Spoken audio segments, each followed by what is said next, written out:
Pirkei Avot, retourne la Torah des Kolaba. Et là, il y a une agada extraordinaire qui est dans la Masechet Gittin, une veuve que je voulais partager avec vous, qu'on a tous déjà entendu. C'est une discussion entre Titus Aracha, qui a détruit le Beit Hamikdash et qui venait de Rome, et Akadosh Baruch Hu. Quand Titus revient de la destruction du Beit Hamikdash, il est pris dans une tempête et il parle à Akadosh Baruch Hu, il dit leur Dieu, sa seule force, c'est sur la mer. Il a tué Paro, les Égyptiens avec la mer, et moi aussi, il a tué Sisra avec la mer, et moi aussi, il m'a tué avec la mer. Réponse de Akadosh Baruch Hu, qui est marquée dans la Masechet Gittin, donc on voit que la a été écrite il y a 2000 ans, mais c'est d'une actualité criante. Akadosh Baruch Hu lui a dit comme ça. Il y a une bas de colle qui est sortie. Racha ben Beno shel Esav Racha. Bria Kala Yeshli Beolami. Il y a une Bria Kala, une toute petite créature dans le monde. Veyatouche Shema. Alors à l'époque c'était un Yatouche, un moustique. Mais Titus était le représentant de l'orgueil de l'homme qui se croyait tout puissant. On dit que Titus Aracha, quand il a détruit le Beit Hamikdash, il a mis une épée.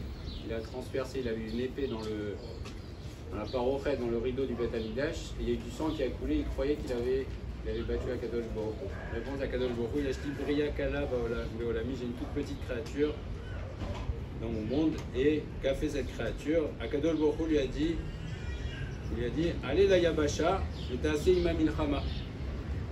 Viens sur la terre ferme et fais la guerre avec lui plutôt que de faire la guerre avec moi. Viens faire la guerre avec ma toute petite créature. Allah Yabasha, Bayatouj Venirtnaj Birchotamo.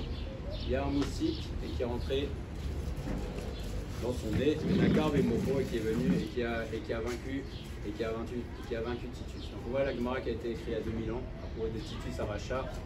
Et Akadosh Baruch Hu dit déjà j'ai une Bria Kala.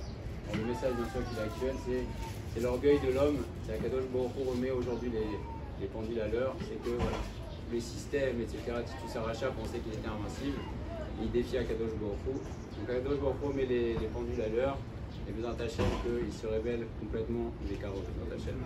Alors pour la halacha, Haïm mutar liyanot merer shel chametz bapessah. Est-ce qu'on peut profiter d'une odeur de chametz à Pessah? Vous pensez que le chametz c'est interdit. Alors étant donné qu'il est interdit Béana, Kevan shel chametz du Pessah asur gam Béana, mais la reine Miché au vert liyan maafia shofim bar chametz asur lo liyanot merer. Donc il ne pourra pas profiter, puisque c'est interdit Béana, on ne peut pas profiter d'une bonne odeur. Et là, il kaven l'eau les yanot. Il ne faut pas s'empêcher de respirer, mais en tout cas, au moins, il faut penser à ne pas profiter. Haïm mutar les yanot mechametz apasou mechamet keleb.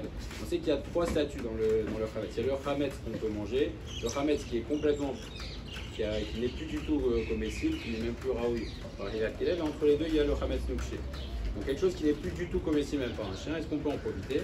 Dans ce cas-là, oui. Chametz c'est calquel kol karachenifsal mi'emachal kelev en alav din chametz veseor unutar la shotov et la note une pessah. Tout ce qui n'est plus du tout comestible, il n'y a plus du tout un din de chametz, et donc dans ce cas-là, effectivement, pour un.